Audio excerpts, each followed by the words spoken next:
Hello everyone, welcome you all to Anthropology set classes, and today we are going to discuss another 10 questions which were asked in UGC NET August 2024 exam. So let's start. So in this series we will discuss question number 121 to question number 130 means 10 questions. Okay. So question number 121 देख लेते हैं. The site Chopani Mando excavated by G.R. Sharma in the Belan Valley resulted in unearthing of. ठीक. अब चौपानी मांडो जो site है, जब आप Neolithic India पढ़ रहे थे तो आपने पढ़ा था कि चौपानी मांडो जो है वो विंध्य गंगा रीजन में एक साइट है जो कि बेलन वैली पे मतलब ये सिचुएटेड है, और बेलन वैली जो है वो इलाहाबाद डिस्ट्रिक्ट के पास है, बेलन वैली, और वहीं से ये चौपानी मांडो नाम की साइट का एक्सकवेशन हुआ था बाय G.R. शर्मा, और वहां से हमको जो प्रमाण मिलते हैं वो एपीपैलिथिक और नियोलिथिक कल्चर के मिलते हैं. एपीपैलिथिक एंड नियोलिथिक कल्चर के प्रमाण मिलते हैं, जिसमें कि epipalaeolithic means mesolithic culture and neolithic culture. Okay, तो ये जो प्रमाण मिलते हैं मींस सर्कुलर हट्स मिलते हैं, फायर हट्स मिलते हैं, इसका मतलब कि वो सेडिमेंट्री लाइफ जी रहे थे, एक जगह स्थिर होकर रहा करते थे उस समय वहाँ के लोग, और जो फायर हर्थ है मीन्स कुकिंग करते थे, डोमेस्टिकेशन मीन्स क्रॉप डोमेस्टिकेशन के प्रमाण कोल्दी हवा से मिले थे, जो कि एक बेलन वैली की दूसरी साइड है कोल्दी हवा, जहाँ पे राइस कल्टीवेशन के सबसे पहले प्रमाण मिले.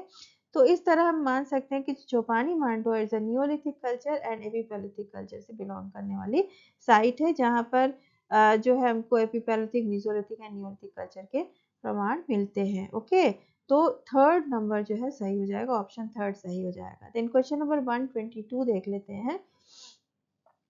Arrange the units of Robert Redfield's study of folk urban continuum in the correct order from folk to urban. तो रॉबर्ट रेडफील्ड का जानते ही हैं आप कि उन्होंने folk culture of Yucatan book में जो है 4 कम्युनिटीज पर स्टडी किया था और फोक अर्बन कॉन्टिनम का कॉन्सेप्ट दिया. This was a famous concept by Robert Redfield, जो शिकागो स्कूल ऑफ एंथ्रोपोलॉजी से बिलोंग करते थे, और इन्हीं के अंडर में बाद में तमाम दूसरे एंथ्रोपोलॉजिस्ट जो शिकागो स्कूल के थे वो, और इंडियन एंथ्रोपोलॉजिस्ट ने भी फोक और अर्बन सोसाइटीज की स्टडी की शुरुआत की थी. और इंडिया में फोक अर्बन कॉन्टिनम के साथ साथ ट्राइब कास्ट कॉन्टिनम भी इसी कॉन्सेप्ट से प्रभावित था, जिसमें तमाम इंडियन एंथ्रोपोलॉजिस्ट ने Indian cast communities and tribe communities के कॉन्टिनम को स्टडी करने की शुरुआत की थी. मीन्स एक ट्रेडिशन स्टार्ट हुआ था after this work of folk urban continuum. ठीक है, तो फोक कल्चर ऑफ यूकाटन में उन्होंने दिया था, ये बुक लिखी गई थी इनके द्वारा, रॉबर्ट रेडफील्ड के द्वारा. इन्होंने 4 कम्युनिटीज की बात की थी, जिसमें कि एक जो है वो ट्राइबल कम्युनिटी या फोक सोसाइटी थी, और फोक के बाद उन्होंने पीजेंट सोसाइटी की बात की थी, फिर एक टाउन सोसाइटी थी, एंड देन सिटी. ठीक, तो फोक जिसमें कि मेरिडा, डिस्टस, चौकोम एंड टस्की, 4 कम्युनिटीज पर उन्होंने स्टडी किया था, मेरिडा, डिस्टस, चानकोम एंड टस्की. और जो टस्की था मीन्स अगर मेरिडा से स्टार्ट करें तो मेरिडा जो है एक सिटी सोसाइटी थी, मेरिडा एक सिटी सोसाइटी थी. देन डिजिटस आता है, डिजिटस, मेरिडा, डिजिटस, देन चांगकोम एंड देन टस्की. तो टस्की क्या है, एक फोक कम्युनिटी है, टस्की जो है फोक. चांगकोम क्या है, एक पीजेंट विलेज से जुड़ा हुआ है, चांगकोम एक विलेज का नाम है. डिस्टस एक टाउन सोसाइटी है, टाउन कम्युनिटी है, एंड जो मेरिडा है वो एक सिटी है, मेरिडा सिटी. ठीक, तो मेरिडा, डिस्टस, चांगकोम एंड टस्की, ये ऑर्डर था उनका, जिसमें कि मेरिडा से अगर स्टार्ट करें तो मेरिडा सिटी कम्युनिटी है, और टस्की पर जब एंड करेंगे तो टस्की एक फोक है. तो ये इन्होंने यही बात की थी कि जो सिटी और फोक हैं, दो सोसाइटीज है, वो एकदम कह नहीं सकते कि मतलब वो एकदम जो फीचर्स हैं उनके वो डिस्टिंक्ट हैं, डिस्टिंक्ट कैरेक्टरिस्टिक्स नहीं है दोनों में, उनमें आपस में एक कॉन्टिन्यूम मेंटेन है, जिसमें कि फोक जो ट्रेड्स हैं वो आपको सिटी सोसाइटी मिलेंगे, क्योंकि उनमें आपस में एक कॉन्टिन्यूम है, means they share the characteristics of each other. ठीक है, तो कुछ फोक कम्युनिटीज जब सिटी के कांटेक्ट में रहती हैं तो वो कुछ इनहेरिट करती हैं सिटी कम्युनिटी के मतलब जो कैरेक्टरिस्टिक्स होते हैं, और सिटी जब फोक के कांटेक्ट में रहती है तो कल्चर कांटेक्ट एक प्रकार से, जब दो डिफरेंट कम्युनिटीज आपस में रहती हैं तो वो अपने प्योर या डिस्टिंक्ट ट्रेड्स नहीं शो कर सकती, उनमें आपस में एक दूसरे के ट्रेड्स दिखाई देते हैं, और यही हमको फोक अर्बन कॉन्टिनम में पता चलता है। ठीक है, तो एयर टाइट मतलब एयर टाइट कंपार्टमेंट्स की तरह नहीं हम इसको डिस्कस कर सकते कि सिटी सोसाइटी है तो इसकी ये कैरेक्टरिस्टिक होंगी, फोक है तो इसकी ये कैरेक्टरिस्टिक होंगी। उनमें आपस में शेयर होते हैं कैरेक्टरिस्टिक, जब दो डिफरेंट कम्युनिटीज आपस में एक साथ रहती हैं, चाहे वो फोक और ये सिटी सोसाइटी, फोक और अर्बन कम्युनिटी हो, या यहाँ पे सिटी आप अर्बन देख सकते हैं। ठीक है, तो फोक या अर्बन कम्युनिटी हो, चाहे ट्राइब एंड कास्ट कम्युनिटी हो, ट्राइब एंड नॉन ट्राइब जिसको कह सकते हैं, या कोई भी दो डिफरेंट सोसाइटीज जब भी आपस में मिलती है, तो उनमें आपस में जो उनके कल्चरल ट्रेड्स हैं उनका आदान प्रदान होता है, एक्सचेंज होता है ऑफ कल्चरल ट्रेड्स। ओके, तो उसमें आप, तो इसी को उन्होंने कॉन्टिनम कहा, उनको इसी को इन्होंने कॉन्टिनम के रूप में समझाया।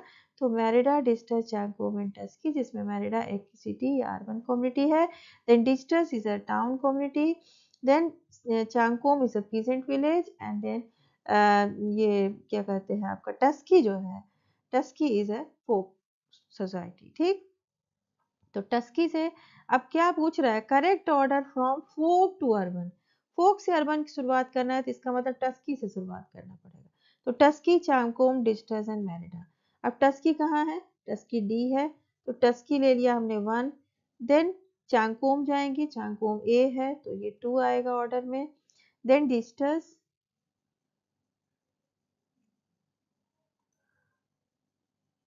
एंड देन ये 1 था टस्की, चांगकोम 2 था, डिस्टस 3 हो गया, एंड ये 4th हो गया आपका मैरिडा। तो D A C B, D A C B, third option is correct, third option is correct. Okay, तो 122 का क्या हो जाएगा, थर्ड हो जाएगा। ठीक है, तो इसको फॉलो करेंगे तो आपको पता चल जाएगा। देन क्वेश्चन नंबर 123 पे आते हैं। The successive phases of development of pre-Harappan and 3 distinct phases of Harappan cultures were revealed by the French Excavation Act। ठीक है, अब ये क्वेश्चन पूछ रहा है कि जो successive phases of development of pre Harappan, अब प्री हड़प्पन आपको देखिए, कालीबंगा एक हड़प्पन साइट था, मेच्योर हड़प्पन, कोडिजी भी मेच्योर हड़प्पन है, चांदारो भी मेच्योर हड़प्पन है, एक आमरी जी जो है वही एक प्री हड़प्पन साइट है। तो प्री हड़प्पन डेवलपमेंट शो करना और उसके जो सक्सेसिव फेजेस हैं वो हड़प्पा के जो मेच्योर हड़प्पन और बाद का जो फेजेस है उसको एक्स्ट्रा हड़प्पन शो करते हैं। That was only shown at Amri site, Amri site में ही आपको ये सारी चीजें मीन्स जब एक्सकेवेशन हुए तो ये प्रमाण मिले हमको सिर्फ आमरी में। तो आमरी में ही, क्योंकि आमरी एक प्री हड़प्पन साइट है, ये बलूची कल्चर से बिलोंग करती थी। बलूची में जैसे कि जब आपने प्री हड़प्पन कल्चर पढ़ा था चाकुलिथिक इंडिया में, तो उसमें दम सादत, किलगिल मोहम्मद, ठीक है, मेहरगढ़, ये सब साइट्स पढ़े थे हम लोग ने। तो आमरी और नाल कल्चर भी था उसी में, आमरी नाल वेयर, जो कि रेड एंड ब्लैक में पैटर्न्स मीन्स कलर में पॉटरीज वहां पर हमको मिली है, जिसमें कि फिश की डिजाइन सबसे ज्यादा पाई गई थी। ठीक है, तो आमरी है, तो आमरी में हमको प्री हड़प्पन भी मिला है, अर्ली फेज जो होती फेज 3 तक मिले हैं, जिसमें कि फेज 1 जो है प्री हड़प्पन शो करता है, देन मेच्योर हड़प्पन शो करता है, and then post Harappan show करता है, ये एक्स्ट्रा हड़प्पन शो करता है। ओके, तो आमरी ही इज द राइट आंसर। तो option 4 is the correct, correct option जो है इसका आंसर 4 है। ठीक है, और यहाँ पर फ्रेंच एक्सकेवेशन लिखा है, तो ये 1959 से जो है 1962 तक चला था ये एक्सकेवेशन। सबसे पहले तो इसको एन जी मजूमदार ने 1929 में इसको एक्सकेवेट किया था, एन जी मजूमदार ने, and then J M Casal and team ने उनको 1959 से 62 तक इसको मीन्स फर्दर एक्सकेवेशन हुआ था। और तो इस तरह ये आमरी कल्चर जो बलूची कल्चर से बिलोंग करता है। ओके, तो फिर से आप इसको देख लीजिएगा। ठीक है,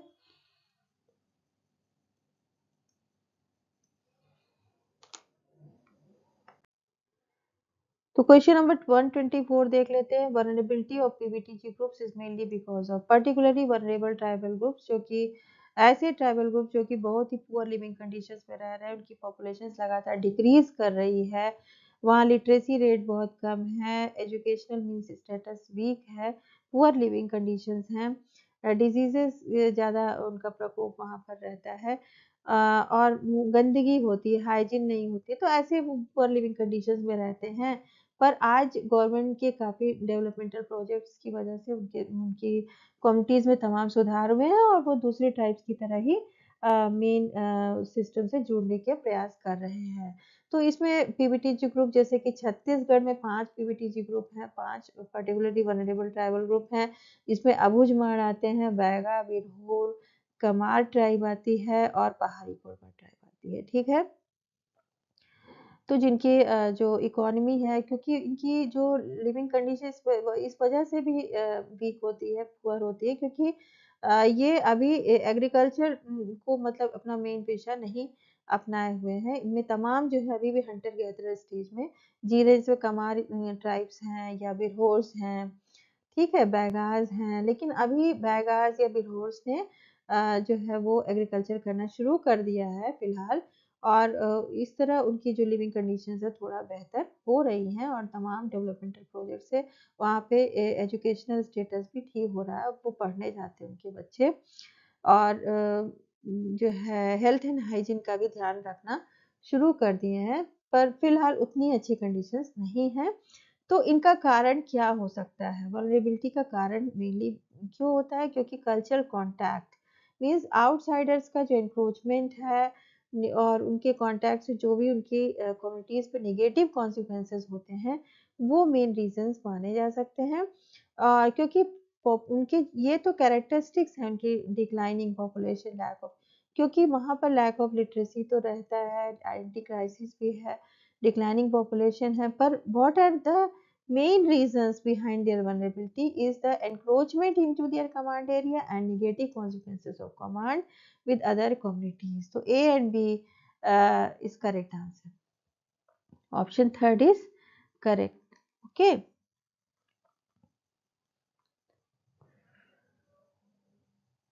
ठीक है, तो नेक्स्ट क्वेश्चन देख लेते हैं।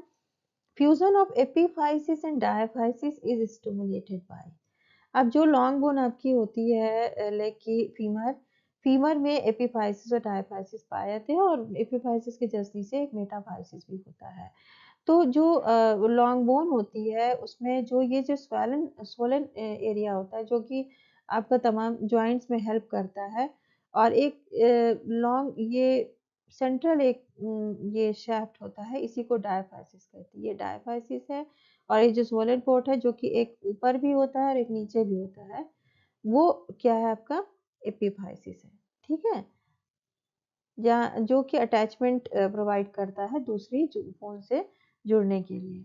ठीक, यहाँ पर हमने ठीक से डायग्राम नहीं बनाया, पर आप समझने की आपको बता रहे हैं कि एपिफाइसिस ये जो स्वोलन एरियाज होता है, ये प्रॉक्सिमल और डिस्टल दो एंड में होता है, जबकि एक ही डायफाइसिस होता है।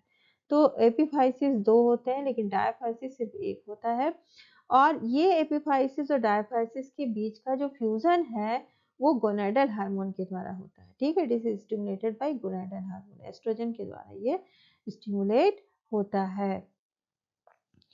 नेक्स्ट क्वेश्चन देख लेते हैं, differences between the traditional anthropological methods. Traditional anthropological methods, इसमें क्या ऑब्जर्वेशन है, पार्टिसिपेटरी ऑब्जर्वेशन था, इंटरव्यू, क्वेश्चनर, शेड्यूल, ठीक है, and participatory methods like PRA, जिसको कि पार्टिसिपेटरी रूरल अप्रेजल कहते हैं, रिसर्च अप्रोच कहते हैं, पार्टिसिपेटरी रिसर्च अप्रोच कहते हैं। ठीक है, अब इनमें दोनों में डिफरेंस क्या है? तो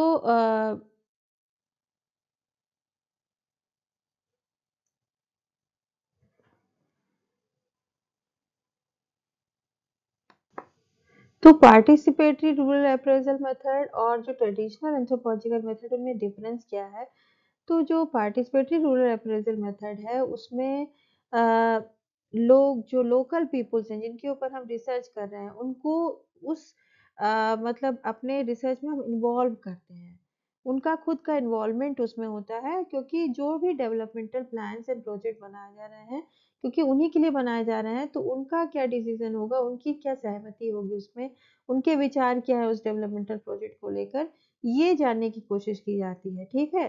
जबकि जो पहले के ट्रेडिशनल एंथ्रोपोलॉजिकल मेथड्स होते थे, उसमें जो लोकल पीपुल्स का इन्वॉल्वमेंट नहीं हो पाता था, उनका पार्टिसिपेशन नहीं होता था। और जो अभी पार्टिसिपेटरी रूरल अप्रेजल करते हैं हम, उसमें उन लोकल पीपुल्स का पार्टिसिपेशन होता है। ठीक है। तो उनके खुद के इन्वॉल्वमेंट, उनके खुद के पार्टिसिपेशन के द्वारा, क्योंकि जो डेवलपमेंटल प्लान्स एंड प्रोजेक्ट्स क्योंकि उन्हीं की उसके डेवलपमेंट के लिए बनाया है, उन्हीं की कम्युनिटी के डेवलपमेंट के लिए, तो उनका उसमें पार्टिसिपेशन बहुत जरूरी होता है, अहम रोल निभाता है। क्योंकि अगर उनकी सहमति या उनके डिसीजन या उनके मतलब उसमें इन्वॉल्वमेंट के बाद होगा, तो वो ज़्यादा इफेक्टिव होगा उनकी कम्युनिटी के लिए।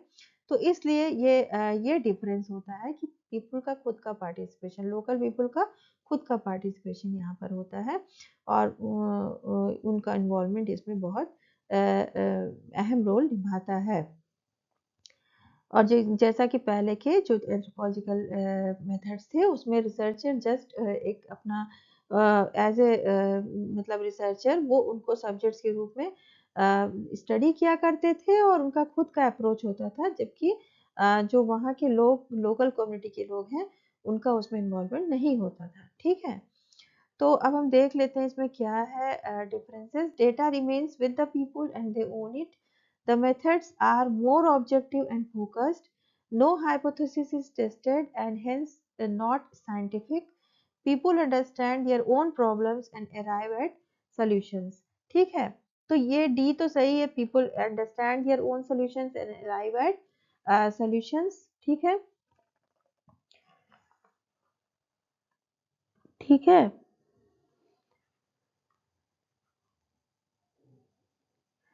और तो ये तो सही है, डी डी सही है। Then no hypothesis tested and hence not scientific, ये सही नहीं लग रहा है। Methods are more objective and focused and data remains with the people and they own it, A is correct. ठीक। A and D only correct लग रहा है, A and D only is the right answer. ठीक है। A and D only is the right answer, ज्यादा appropriate A and D है। Okay. फिर next question पे जाते हैं। The concept of genetic drift was originally given by, तो genetic drift concept Sewall Wright ने दिया था, इसलिए इसको सिविल राइट इफेक्ट भी कहा जाता है। तो ये सीधा आंसर है कि genetic drift concept was given by Sewall Wright. Okay. Next question पे चलते हैं। Arrange the following approaches perspectives in their correct order of emergence in developmental anthropology. Participatory approaches, neoliberal and globalization, critique and modernization, dependency theory, and sustainable developmental approach.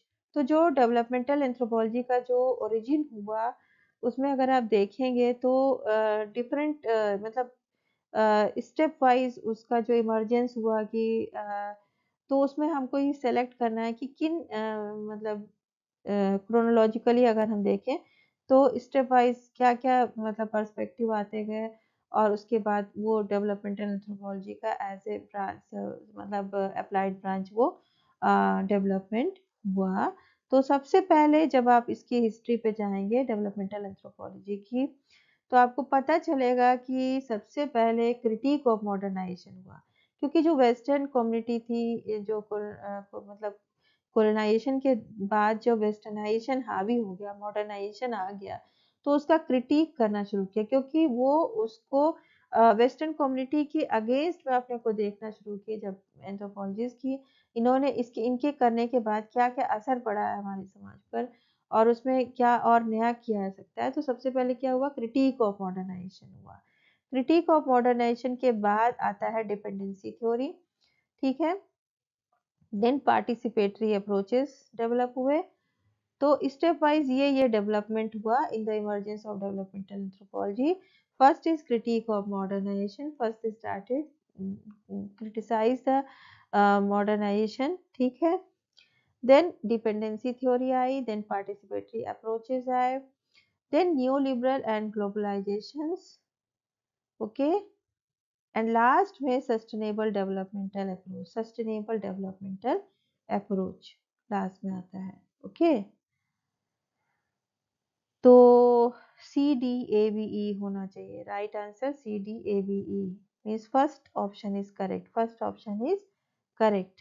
C D A B E, जिसमें सबसे पहले critique of modernisation, then dependency theory, then participatory approaches, new liberal and globalisation and sustainable developmental approach. तो आप इस मतलब form में, इस order में आप याद कर लीजिएगा। The next question is 129। यहाँ पर पूछा जा रहा है कि which who among the following anthropologist associated the kinship with demography and modes of production. ठीक है, तो किनशिप को demography and modes of production के साथ किसने जोड़ के देखा था? तो ये आंसर हो जाएगा मॉरिस गोडलियर के द्वारा। इन्होंने किया था क्योंकि इन्होंने बुक चैप्टर लिखा था इसी पे इनका बुक चैप्टर था कि modes of production, kinship and demography. ठीक है, modes of production, kinship and demography, ये इन्होंने एक बुक चैप्टर लिखा था, एक बुक में लिखा था जिसका नाम था Marxist analysis and social anthropology. 1984 में ये बुक चैप्टर आया था इस बुक में, 1984 में, और इसको लिखने वाले थे मॉरिस गोडलियर ने। ठीक है, तो kinship with demography and modes of production, जिसमें कि बुक चैप्टर का नाम ही था modes of production, kinship and demography. Modes of production, kinship and demography, ये टाइटल था इनके चैप्टर का, जो कि एक बुक में प्रकाशित हुआ था 1984 में, और उस बुक का नाम था Marxist analysis and social anthropology. Okay, तो Maurice Godelier is the right answer. The next question देख लेते हैं। Racial theories during the 19th century encompass the following features. Race and races chapter पे हम लोग डिस्कस भी किया था कि जो फर्स्ट मॉडल था रेशियल थ्योरीज का, वो था टाइपोलॉजिकल मॉडल। ठीक है, टेक्सोनॉमिक मॉडल भी कह सकते हैं, या टाइपोलॉजिकल मॉडल था, जिसमें कि रेस ऐसा माना गया कि फिक्स नंबर ऑफ रेसेस में ह्यूमंस को डिवाइड किया सकता है, जिसमें कि यूरोपियंस को सबसे ऊपर देखना शुरू किया उन लोगों ने। इस वाइट्स एंड नॉन वाइट्स, दो रेसेस अर्ली जो थिंकर्स थे उन्होंने देखा कि वाइट्स एंड नॉन वाइट्स में हम बांट सकते हैं पूरी जो ह्यूमन जो है डाइवर्सिटी है उसको। ठीक है, तो उसमें लिनेयस ने भी अपना योगदान दिया, ब्लूमेनबैक ने दिया, डेनिकर ने दिया। ठीक है, तो इस तरह उन लोगों ने means whites and non whites में बांटने की कोशिश की, और तमाम दूसरे बायोलॉजिस्ट या सोशियोलॉजिस्ट ने भी अपने अपने विचार दिए, और उन्होंने भी वाइट्स एंड नॉन वाइट्स में माना कि एग्री किया कि जो ह्यूमन पॉपुलेशन है वो दो फिक्स रेसेस में, फिक्स नंबर ऑफ रेसेस में बांटी जा सकती है। और वो क्यों था ऐसा? क्योंकि उनके फिजिकल स्ट्रक्चर के आधार पर, physical features means skin colour के आधार पर, स्किन कलर कॉम्प्लेक्शन, उनके जो है हाइट के आधार पर, स्टेचर। ठीक है, इसी तरह eyes colour, eye shape and colour, hair type, तो इन सभी बिंदुओं को ध्यान में देखकर, जिसको कि मॉर्फोलॉजिकल फीचर्स कहते हैं, और कुछ फिजियोलॉजिकल फीचर्स भी देखिए डेनिकर के हिसाब से, डेनिकर ने माना कि दो कैरेक्टर्स है, मॉर्फोलॉजिकल एंड फिजियोलॉजिकल, और उनके आधार पर जो है रेस बांटी जा सकती है। ठीक है, तो इस तरह human could be divide into fix number races, ऐसा माना जा रहा था ड्यूरिंग द 19th सेंचुरी। तो हमने आपको बताया था कि 18th सेंचुरी और 19th सेंचुरी के जो थिंकर्स थे, वो टाइपोलॉजिकल मॉडल उन्होंने दिया था, वो इस थ्योरी से बिलोंग करते थे कि फिक्स्ड नंबर ऑफ रेसेस में, टाइप्स में बांटा जा सकता है ह्यूमंस को। ठीक है, moral intellectual capabilities they are not evenly distributed among races, ये भी इनका मानना था कि उन्होंने माना कि कुछ जो है सुपीरियर रेसेस होती हैं, कुछ इंफीरियर रेसेस होती है, कुछ किसी की इंटेलेक्चुअल कैपेबिलिटी ज़्यादा होती है, they have higher intellectual capability than others. जैसा कि लिनेयस ने ही जब बांटा था तो यूरोपियंस को उन्होंने सुपीरियर माना इंटेलेक्चुअल कैपेबिलिटीज में, और जो अफ्रीकन थे उनको इंफीरियर माना। ठीक है, और बीच में उन्होंने एशियंस रखा था। तो इस तरह जो इंटेलेक्चुअल कैपेबिलिटीज या मोरल कैपेबिलिटीज के आधार पर उन्होंने माना कि रेस में सभी एक जैसे नहीं है, ये इवनली डिस्ट्रीब्यूटेड नहीं है, तो ये कैपेबिलिटीज इवनली डिस्ट्रीब्यूटेड नहीं है, तो ये भी टाइपोलॉजिकल मॉडल मीन्स जो 19th सेंचुरी के थिंकर्स थे उनका भी यही मानना था, ठीक है। Then mental capabilities were associated with specific racial feature, same वही बात है कि स्पेसिफिक जो रेस के लोग हैं उनकी जो मेंटल कैपेबिलिटी होती है वो बिलोंग करती है, मीन्स कुछ स्पेसिफिक रेस के लोग में ही एक स्पेसिफिक मेंटल कैपेबिलिटी होती है, देन दूसरे जो रेस है उनकी अलग मेंटल कैपेबिलिटी होती है, ऐसा मानना था इनका। तो ये भी टाइपोलॉजिकल मॉडल या 19th सेंचुरी के जो थिंकर्स थे उनका ऐसा ही मानना था। रेसेस आर जियोग्राफिकली आइसोलेटेड, अब ये जियोग्राफिकली आइसोलेटेड वाली जो बात है ये आपका 20th सेंचुरी से स्टार्ट हुआ, ये वाली थिंकिंग 20th सेंचुरी के जो थिंकर्स थे जिसमें कि जेनेटिक मॉडल दिया था डॉबजेंस की ने जेनेटिक डेफिनेशन रेस की बताई थी, कून गान और बर्डसेल ने भी जेनेटिक डेफिनेशन दी थी और कून एंड गान ने भी स्पेसिफाई किया था। तो रेस ज्योग्राफिकली आइसोलेटेड है, ये जेनेटिक डेफिनेशन 20th सेंचुरी में आई थी और इसमें डॉबजेंस की बर्डसेल इन लोगों का योगदान था। और इन्होंने कहा कि जो पॉपुलेशन है they are genetically different, two populations are genetically different because of reproductive isolation, ठीक है, या ज्योग्राफिकल आइसोलेशन की वजह से वो रेस जो है वो ज्योग्राफिकली आइसोलेटेड है और इसीलिए उनकी जेनेटिक मेकअप डिफरेंट होते हैं क्योंकि उनमें आपस में मिक्सिंग नहीं होती, मेटिंग नहीं हो पाती, रिप्रोडक्टिवली आइसोलेटेड होते हैं बिकॉज ऑफ डिफरेंट ज्योग्राफीज। और फिर बाद में 21st सेंचुरी में क्लाइन मॉडल आ जाता है और जो कि ये बताता है कि ह्यूमन एक ही रेस है, सभी होमोसेपियन से बिलोंग करते हैं और एक ही ह्यूमन रेस है और वो सभी क्योंकि डिफरेंट एनवायरमेंटल कंडीशंस या ज्योग्राफीज में रहने की वजह से उनमें डिफरेंट फिजिकल फीचर्स डेवलप हो जाते हैं बट एक ही ह्यूमन रेस है और वो सभी होमोसेपियन से बिलोंग करते हैं, ओके। तो बाद में ये मॉडल आ जाता है क्लाइन मॉडल 21st सेंचुरी में। तो इस तरह रेसेस ज्योग्राफिकली आइसोलेटेड है, ये 20th सेंचुरी से 21st सेंचुरी तक ये आपका मॉडल चला। लेकिन 18-19 सेंचुरी के जो जितने भी थिंकर्स थे चाहे वो बायोलॉजिस्ट रहे हो, जो सोशियोलॉजिस्ट रहे, फिलोसोफर्स रहे हो, उन सब का मानना था कि human could be divide to fix number races, moral intellectual capabilities were not evenly distributed among the races and mental capabilities were associated with specific racial features, okay। तो ए बी सी जो है वो belong कर रहा है 19th century की racial theory से, okay. तो ए बी सी ओनली हो जाएगा यहाँ पर, 130 का फर्स्ट हो जाएगा आंसर, ठीक है। तो ये आप चेक कर लीजिएगा, आपको रेस एंड रेसिज्म का एक चैप्टर पढ़ाया भी गया है और ऑलरेडी आप पढ़े होंगे जहाँ से भी, तो वहाँ पे भी आप चेक कर सकते हैं, okay. So this was all about this lecture. Meet you in next video. Thank you very much.